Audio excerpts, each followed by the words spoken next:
नमस्कार, मैं परिमल कुमार और हमारे साथ डॉक्टर प्रवीण वशिष्ठ हैं जो एम्स के आरपी सेंटर के कम्युनिटी ऑप्थेमोलॉजी के इंचार्ज हैं। सर, बहुत बहुत शुक्रिया कि डॉक्टर से बात करने के लिए। होली का मौसम है, बच्चे रंग गुलाल खेलते हैं। ऐसे में बतौर आई स्पेशलिस्ट आपका क्या अनुभव और क्या पेरेंट्स को आपकी तरफ से एक सुझाव कि इस होली के मौसम में कलर को लेकर जो पुराने अनुभव होंगे और जो अभी बच्चों जी, होली का त्यौहार है और हमने देखा है सब लोग मनाते हैं, सब लोग गुलाल से खेलते हैं।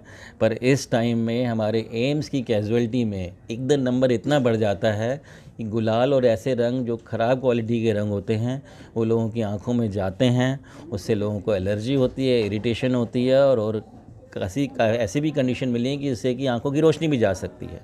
तो मेरी तो आप सब लोगों से गुजारिश है, होली ज़रूर मनाएं। होली मनाने के लिए हम बिल्कुल मना नहीं कर रहे हैं।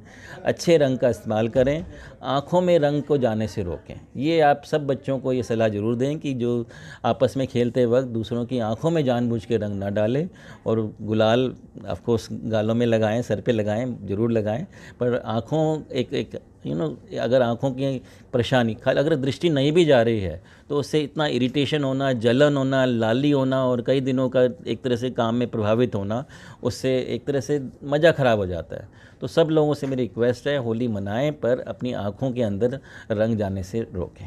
तो क्या इसकी तादाद बढ़ती भी है सर होली के मौसम में, जो आपने कहा? होली के मौसम में कैजुअलिटी में बहुत सारे मरीज हो सकते हैं। आप सोच लीजिए ना, जिसकी भी आंखों में परेशानी है वो इमरजेंसी में इमीडिएटली भागते हैं डॉक्टर की तरफ। कहाँ बैठेंगे? हमारे पास 24 घंटे की इमरजेंसी है एम्स में, तो ज़्यादातर मरीज वहाँ पे आते हैं और वहाँ पे हमारे जो डॉक्टर्स हैं वो लगे रहते हैं उनका इलाज करने में, उनको सहायता करने में। शुरू में अगर चला जाए आंखों में, अगर चला जाए हाँ जी, तो क्या करना चाहिए? अगर आँखों में चला जाए तो आँखों को अच्छी तरह साफ़ करना चाहिए और जल्दी से जल्दी हॉस्पिटल ज़रूर जाना चाहिए, ये दिखाने के लिए कि हाँ, कहीं आँखों के अंदर जो कॉर्निया हैं उसमें कोई कुछ इरिटेशन या कुछ जलन या किरट वो प्रॉब्लम तो नहीं हो गई है। वो बहुत ज़रूरी है कि उसको ठीक से डायग्नोस करके उसका ठीक से इलाज किया जाए।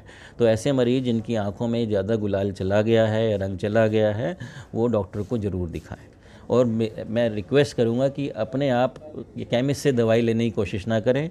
ऐसी दवाइयाँ ख़तरनाक हो सकती हैं और आँखों को ज़्यादा ख़राब कर सकती हैं। इनफैक्ट अगर उसमें स्टेरॉयड है तो उससे, जैसे हम काला मोतिया की बात करें तो काला मोतिया भी हो सकता है। तो प्लीज़ अपनी आँखों में, अगर किसी के आँखों में अगर रंग चला गया, आँखों को साफ़ करके आप डॉक्टर को दिखाएं। एक आखिरी सवाल सर, ज़्यादा वक्त नहीं लूँगा। स्क्रीन का दौर है, मोबाइल में बच्चे घुसे रहते हैं, ऐसे पेरेंट्स को क्या कहेंगे आंखों को लेकर जो तकलीफ है? संक्षेप में ही सही, बहुत लोग कतार में हैं सर। बहुत ज़रूरी है। आजकल ज़्यादातर लोग नज़दीक के लिए या मोबाइल फ़ोन यूज़ करते हैं, गेम्स वगैरह खेलते हैं, नियर विज़न का काम करते हैं और ऐसे बच्चों में हमने पाया है कि मायोपिया, एक रिफ्रैक्टिव एरर है, वो बहुत ज़्यादा बढ़ गया है। इनफैक्ट मैं आपको 3 अलग अलग टाइम की स्टडीज़ बताता हूँ। 2001 में हमने दिल्ली में सर्वे किया, तब हमने पाया कि 7.1% बच्चों को 5 से 15 साल में मायोपिया था, ये रिफ्रैक्टिव एरर था।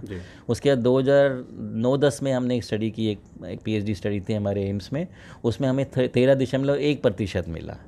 और जो अब हम लोग स्टडीज़ कर रहे हैं, हमें 20 से 25% बच्चे जो स्कूलों में हैं उनको मायोपिया है, उनको चश्मे की ज़रूरत है। तो ये इंक्रीज़ हुआ है और कोविड की ख़ास तौर पे लगभग 1.5 गुना ज़्यादा मायोपिया बढ़ा है।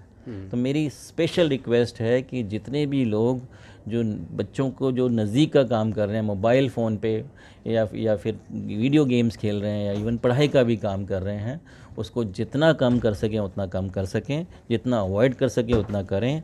और अगर जैसे कंप्यूटर वगैरह यूज़ करना ज़रूरी है तो उसमें फिर थोड़ी थोड़ी देर के बाद अपनी आँखों को रेस्ट पहुँचाएँ, खड़े होकर कम से कम 1 मिनट के लिए ही हर आधे घंटे में अपने को अलग करके, डिटैच करके फिर दोबारा से उसके सामने बैठे। ये हमारी सलाह। जी, बहुत बहुत शुक्रिया सर, बहुत बहुत शुक्रिया।